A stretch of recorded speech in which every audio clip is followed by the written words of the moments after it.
de volta para o segundo bloco do RGO Esporte, e aqui durante o intervalo chegou uma pilha de perguntas aqui, a Jamile quase não consegue carregar de tantas perguntas que chegaram, todas direcionadas ao nosso convidado, é isso, Jamile? Isso mesmo, uma pergunta bem interessante, que é do Antônio Souza de Jandira. Ele quer saber, por favor, Arnaldo, fale sobre os benefícios da prática da natação. Ele tem 83 anos e gostaria de saber se pode iniciar a prática desse esporte. Sem dúvida, essa é uma das grandes vantagens da natação, né, Jamile? É um esporte que você pode carregar para a vida toda. Muitos dos benefícios que ela proporciona já estão aí bastante difundidos, né? A melhora da respiração, as crianças que geralmente têm problema de asma, problema de bronquite, a melhora da autoestima da garotada é algo que a gente percebe muito. Mudando um pouco de foco na terceira idade, a possibilidade de fazer uma atividade física sem impacto, que é algo que acaba sendo muito importante. O risco de contusão é mínimo, né? Sim. É muito pouco provável alguém se contundir na natação. As contusões existem, mas em alto nível, que são atletas que treinam Eu digo assim, em relação à terceira idade, eles têm uma preocupação de se machucar na piscina? Praticamente zero. E até é algo que a gente recomenda muito para as crianças em pouca idade, por segurança, né? A gente sabe que hoje em dia o número de piscinas é cada vez maior em condomínios e tudo mais. Então, se a criança desde cedo já sabe nadar, é uma tranquilidade a mais para os pais. Então, acho que a gente, em um programa só, não consegue listar tudo que a natação pode proporcionar. Falando nisso, Arnaldo, tem outra pergunta da Nancy Gomes, do Veloso. Ela quer saber, ela tem um filho com síndrome de Down e quer saber se tem possibilidade de participar das escolinhas de natação. Sim, a gente não tem restrição, e é bom você tocar no tema, síndrome de Down ou portadores de deficiência, que aliás também é algo que vem crescendo muito com esse incentivo da Paralimpíada. Ela tem abertura para fazer natação lá, sim. Nós temos inclusive atletas da natação paralímpica brasileira, né? Atletas olímpicos, o André Dias, é isso o nome do menino? Que é fantástico, né? Recordista mundial, recordista inclusive não só na prova, mas recordista de medalhas também, que é um atleta fantástico. Tem outro que é o Clodoaldo também, que é um excepcional nadador, né? Que eu acho que eu me sinto um incapacitado perto dele, porque uma vez eu participei de uma cobertura de uma competição dele, eu falei assim, cara, se eu nadar com esse cara, ele vai chegar, vai voltar e eu ainda estou no meio da piscina, porque é impressionante o nível de competitividade que esses atletas paradesportivos eles conseguem para si, né, Arnaldo? É uma dificuldade que para eles parece não ser tão difícil, né? Beto, o esporte paralímpico vem crescendo num nível acelerado. Inclusive, ele é objeto de atenção do Comitê Olímpico para as Olimpíadas, porque nós vamos ter as Olimpíadas no Rio, mas também teremos as Paralimpíadas. E hoje, a ideia é que em algum tempo eles tenham praticamente a mesma importância, porque a gente não pode fechar os olhos para o número de pessoas que, às vezes por uma questão congênita ou por uma questão de um acidente, acaba assumindo essa questão da deficiência. E são pessoas como qualquer outras, né? A própria cobertura de patrocinadores, a própria cobertura da mídia vem aumentando cada vez mais. E se as pessoas tiverem oportunidade de assistir, hoje a própria televisão tem divulgado bastante, você vê coisas que a gente fica reclamando dos pequenos problemas diários, né? E aquilo ali é sempre uma lição de vida. Com certeza, uma grande lição de vida. E esses atletas, inclusive os atletas paradesportivos brasileiros, eles têm uma participação muito mais agregadora em relação a medalhas do que os atletas olímpicos, né? A paradesportiva traz muito mais medalhas para o Brasil do que a própria Olimpíada. E falando em Olimpíada, nós vamos falar aqui de um esporte olímpico onde o Brasil sempre se dá bem, que é o vôlei de praia. Vai ser realizada uma etapa do Mundial de Vôlei de Praia aqui na nossa região, né, Jamile? Isso mesmo, em Barueri vai acontecer. Barueri vai receber pela primeira vez uma etapa do Circuito Mundial de Vôlei de Praia. O último Grand Slam da temporada acontece entre os dias 23 e 28 de setembro. Vai ser com disputas entre as melhores duplas do mundo no estacionamento do ginásio poliesportivo José Correia, no centro de Barueri. Esta será a 7ª vez que o estado de São Paulo recebe uma etapa do circuito mundial. As outras aconteceram em Santos, em 93, 94 e 95, em Guarujá, em 2000 e 2008, em São Paulo, em 2013. Barueri foi escolhida pela Federação Internacional de Vôlei para receber o torneio após a suspensão do Grand Slam de Fortaleza, inicialmente previsto para acontecer de 13 a 18 de maio. Segundo a entidade, em nota no Globo Esporte, o pedido de adiamento da competição foi feito pela Confederação Brasileira de Vôlei, devido a denúncias no período de irregularidades em seus contratos que teria atrapalhado o calendário. Nós vimos aqui as imagens da arena montada aqui na cidade de Osasco, também ali na Antônio Temporino, Jaguaribe. Osasco está indo nesse caminho. Você falava aqui, antes da gente começar o programa, de um atleta seu, que é da cidade de Osasco, né, que ele tem um destaque, inclusive observado pela Confederação Brasileira de Esportes Aquáticos. Queria que você falasse um pouquinho mais desse atleta, como é que começou isso com ele, a idade que ele começou. Sim. Enfim, um resumo do que é o Matheus Padilha. Sim. Acho que para falar da história do Matheus, é importante a gente entender uma coisa. O esporte, de um modo geral, a natação, que é o meio que eu estou envolvido, ele, infelizmente, está concentrado em poucos clubes. E até nasce daí a minha ideia de que a gente deveria ter uma equipe na cidade, como eu acho que todas as cidades, ou o máximo possível de cidades, deveriam ter as suas próprias equipes. Porque esses clubes são clubes elitizados, né? E isso, às vezes, causa uma série de transtornos para os atletas. São Paulo não é uma cidade de fácil deslocamento, né? Se chove, então, nem se diga.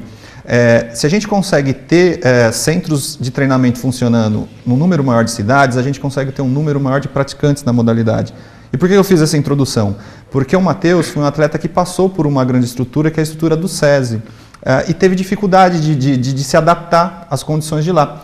Quando ele chegou para treinar com a gente, há um pouco mais que um ano, ele veio numa condição assim, ou ficava ou praticamente parava de nadar. E hoje ele está relacionado entre os 10 melhores nadadores da categoria dele no Brasil, inclusive com esse reconhecimento da Confederação. E nós temos aqui imagens, né, o diploma que ele recebeu da Confederação Brasileira de Esportes, ali aí, o diploma, em 2014. Ele fica observado pela Confederação, é isso, Arnaldo? Isso, é um incentivo, na verdade. E aí já ele competindo, é isso? Isso. Essa foto é recente, é de Santos. Nós tivemos lá no dia 9, agora sábado passado. E a Confederação, ela incentiva esses atletas. Ele tem 12 anos, o Matheus é um garoto ainda, muito jovem, e a Confederação relaciona ele como um dos possíveis atletas que está no radar aí para a Olimpíada de 2020. O que chamava a atenção é o seguinte, nós vimos outras fotos do Matheus, ele bem descontraído, é um menino, né, 12 anos, uma criança, mas na hora de subir na pedra ali, rapaz, ele se fecha, se concentra e manda ver. 12 anos, é isso? 12 anos. Você falava que são categorias, são divididos por categorias? Isso, a natação competitiva ela é dividida em categorias de ano a ano, sempre pela data de nascimento, né? Então vai desde o mirim, que é o garotinho ali com 9 anos, até aí a idade adulta. Sempre de em um ano a gente tem campeonatos estaduais e campeonatos nacionais por categoria. No final da ponta lá tem o campeonato absoluto, que aí depende da categoria. E é um atleta da cidade de Osasco? É um atleta da cidade de Osasco, está com a gente aqui há 1 ano e meio praticamente. Tá aí, ó, mais um que vai abrilhantar com certeza. Nós falamos aqui na segunda-feira da Daisy Ellen, que vai disputar os Jogos da Juventude, uma velocista, 200 metros, ela é uma das melhores do país. Nós estamos falando agora do Matheus Padilha, que com certeza brilhará muito aqui nas piscinas do mundo, saindo da nossa cidade. Eu, como osasquense, só posso ter muito orgulho de tudo isso, de todos esses resultados que o Osasco vem conseguindo.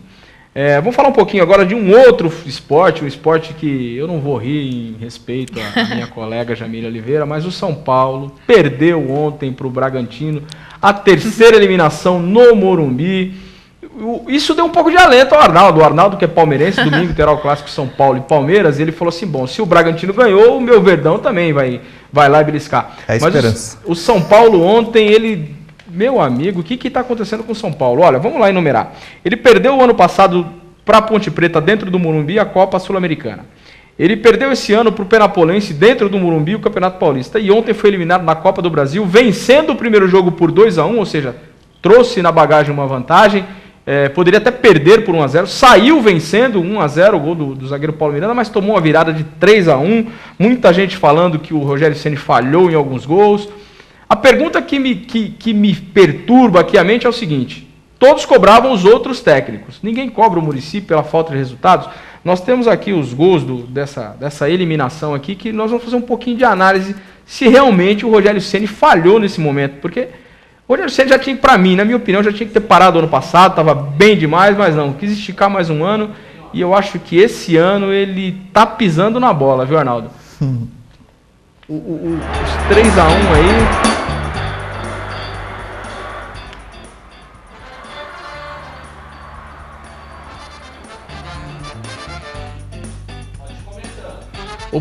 Esse primeiro gol do Bragantino aí, a bola passou embaixo dele, né, Arnaldo? O segundo falaram que ele não saiu do gol. Aí no terceiro ele resolveu sair, deu a bola no pé do zagueiro do Bragantino. O zagueiro do Bragantino foi lá, 3-1. Tá na hora também da torcida. A torcida cobrava quando saiu aquele menino que foi pro Vitória. Até esqueci o nome dele, tão ruim que ele era, o técnico. E ninguém cobra o Muricy? O Muricy não tem um pouquinho de dedo nessa pimenta aí, não? Na verdade, se ele mantiver esse nível de atuação desse jogo, eu gostaria que ele fosse titular no jogo de domingo. Eu acho que isso vai abrilhantar o clássico, vai aumentar a média de gols do campeonato. Mas é isso mesmo, né? Os grandes atletas, eles acabam criando uma carreira e tem uma dificuldade depois de largar, né? E eu não sei, né? Cabe uma avaliação mesmo da diretoria em cima do Muricy, que é o comandante, para saber se o caminho está certo. Eu acho que o Muricy, dificilmente ele vai bater de frente com o Rogério Ceni. O Rogério Ceni é o mito, né, São Paulino, mas eu acho que ele tem falhado, não só nesse jogo, em outros jogos ele tem falhado também. Mas, para toda a infelicidade da torcida São Paulino, o São Paulo foi eliminado mais uma vez dentro do Morumbi. Tem mais mensagens aí que chegou, Jamile? Tem mais algumas mensagens, os telespectadores de casa estão mandando, elogiando bastante. Bruno Souza, do Jardim Cirino, falou que é muito bacana esse novo programa de esporte da TV Osasco. Também aqui a Vera Lúcia, do Jardim Santa Maria. Estou na hora do almoço e curtindo muito o programa, parabéns. E Wilson Martins, do Novo Horizonte, também parabéns TV Osasco. É isso aí, obrigado. Podia mandar uma marmitinha pra gente aqui, Vera Lúcia, né? Na hora do almoço, a gente fica aqui conversando, gastando a palavra e o rango, você poderia ter mandado. Não convidou a gente pro almoço, né, Arnaldo? E vem falar do almoço nesse horário aqui. Agora se os São Paulinos ficaram tristes, tem um cara que tá feliz da vida. O Papa Francisco, rapaz, o bichinho tá parecendo filho de pai quando sai da cadeia, sabe? Que não vê o pai há muito tempo. Tá feliz da vida. Ontem o San Lorenzo de Almagro conquistou a Libertadores depois de 106 anos. Deixou de ser piada na Argentina, venceu o Nacional do Paraguai. Nós temos o gol aqui do Ortigosa, que fez a alegria do Papa Francisco. Tá aí o gol de pênalti do Néstor Ortigosa. E o Papa Francisco com a camisa do São Luís. Feliz da vida, rapaz. Olha ele ali, hein? Papa Chiquinho tá lá que tá, viu? Meu amigo, essa aqui é a década da quebra dos tabus, né? O Corinthians foi campeão da Libertadores em 2012, o Galo em 2013, agora em 2014 o San Lorenzo de Almagro. E pela primeira vez na história, Arnaldo, o 15º e o 16º classificados para as oitavas de final da Copa Libertadores fizeram a final. Isso foi uma coisa inédita. O San Lorenzo foi o 15º classificado entre os 16 e o Nacional do Paraguai foi o 16º. A gente pensa que às vezes, eu vou ser o primeiro na classificação geral, isso não vale de nada no mata-mata, né? Nesse sistema de disputa não, né? Tem a Copa do Mundo também que mostra que o Brasil veio apesar das dificuldades, mas na hora que pegou uma seleção grande, complicou, né? Eu não sei se é questão de se fazer justiça, porque foi um 16º, 15º, mas eu gosto dos mata-matas. Esse negócio de ponto corrido às vezes fica um pouquinho chato quando dá uma descambada, um time na frente, o outro lá muito atrás.